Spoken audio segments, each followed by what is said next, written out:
परिषद आणि पंचायत समितीसाठी मतदान होत आहे। आपल्या उत्तर सोलापूर तालुक्यात कसा प्रतिसाद आहे काय सांगा? जिल्हा परिषद आणि पंचायत समितीच्या स्थानिक स्वराज्य संस्थेच्या आज निवडणूक आहे। आज मतदानाचा दिवस आहे। मी प्रथमतः सर्व मतदारांना या ठिकाणी आवाहन करेन की भारतरत्न डॉक्टर बाबासाहेब आंबेडकरांनी जे आपल्याला घटनेच्या स्वरूपातून अधिकार दिला मतदानाचा, तर ते सर्वांनी ज्याला जे विचार पडतात त्या विचाराला आपण मतदान करावं, कारण तो आपला मतदानाचा हक्क बजावणं हे लोकशाहीमध्ये सगळ्यात मोठं माध्यम मानलं जातं। म्हणून मी सर्वांना आपल्या माध्यमातून या ठिकाणी मतदानाचा हक्क बजावावा हे आवाहन करेन। त्याचबरोबर सर्व लोकांना आपल्या माध्यमातून आवाहन करेन की इलेक्शन एक दिवसाचं असतं, सगळ्यांनी गुढी गुलाबीमध्ये आपलं इलेक्शन पार पाडावं। ज्याचे विचार ज्याचे असतील एका खेळीमेळीच्या वातावरणात गावातल्या लोकांनी मतदान एकमेकांनी आपलं करून घ्यावं आणि या पद्धतीने जे मतदानाचा प्रतिसाद आहे तो अतिशय सुंदर प्रतिसाद आहे। जे आम्ही काम केलंय, आम्ही जे लोकांना आव्हान केलं, विकासाच्या माध्यमातून जे काम केलं, ते आज तुम्हा सगळ्यांनी त्या पद्धतीनं आमच्या पाठीमागे उभा राहण्याचं सगळ्यांनी भूमिका घेतली।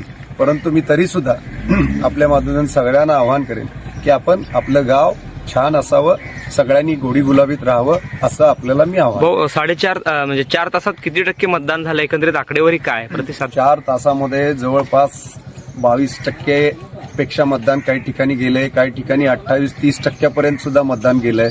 आता जिथलं कार्यकर्ते जे ओढून ताणून आणतात तिथे होत आहे, परंतु मतदानाचा टक्का नक्की वाढणार आहे। 5:30 वाजेपर्यंत वेळ आहे आणि आम्ही सगळ्यांना जागरूक केलंय की आपला मतदानाचा अधिकार बजावा, त्यामुळे मतदान व्यवस्थित होईल, छान होईल, विकासाला होईल। कुठल्या मुद्द्यांवर ही निवडणूक होत आहे? कारण देशात आणि राज्यात आपली सत्ता आहे, आता झेडपी काबीज करण्याचा एक उद्देश आपला आहे।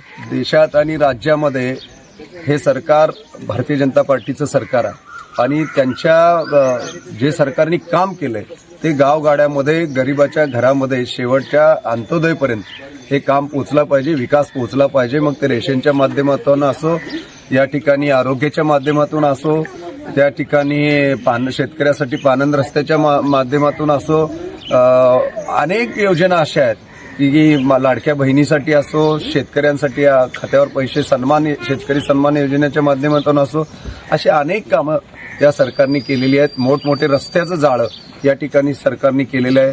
त्यामुळं ही निवडणूक आम्ही सामोरे जात असताना मूळ शेतकरी हा केंद्रबिंदू मानून, विकास हा केंद्रबिंदू मानून आम्ही हे मतदानाला सामोरे गेलोय।